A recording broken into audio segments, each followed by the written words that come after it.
أعوذ بالله من الشيطان الرجيم. بسم الله الرحمن الرحيم. يا أيها المزمل قم الليل إلا قليلا نصفه أو انقص منه قليلا أو زد عليه ورتل القرآن ترتيلا إنا سنلقي عليك قولا ثقيلا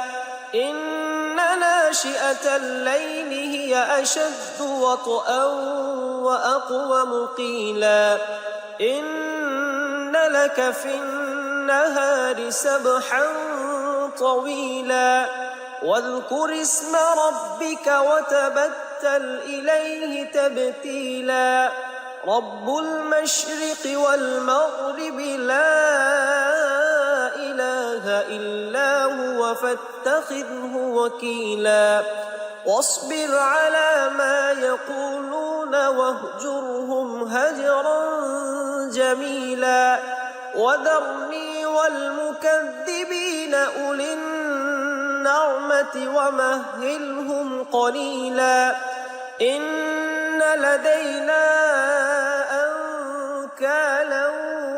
وجحيما وطعاما ذا غصة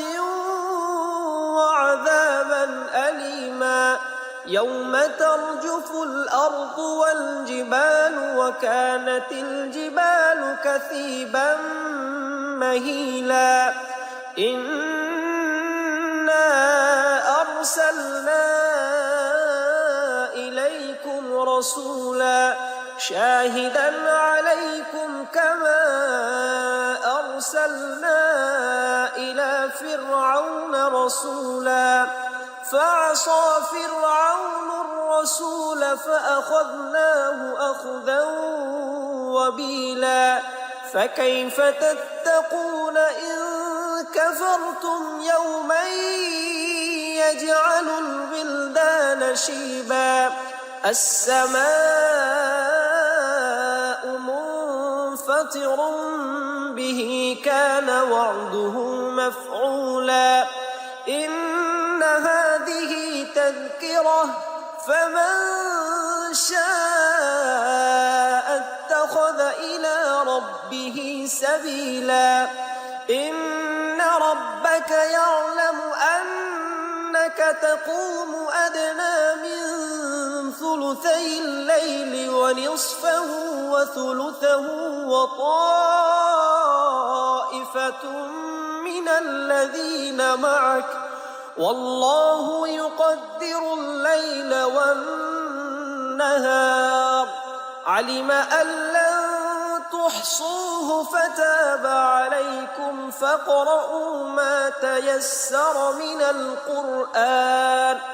علم أن سيكون منكم مرضى وآخرون يضربون في الأرض يبتغون من فضل الله وآخرون يقاتلون في سبيل الله فاقرؤوا ما تيسر منه وأقيموا الصلاة وآتوا الزكاة وأقرضوا الله قرضا حسنا وما تقدموا لأنفسكم من خير تجدوه عند الله هو خيرا وأعظم أجرا واستغفروا الله إن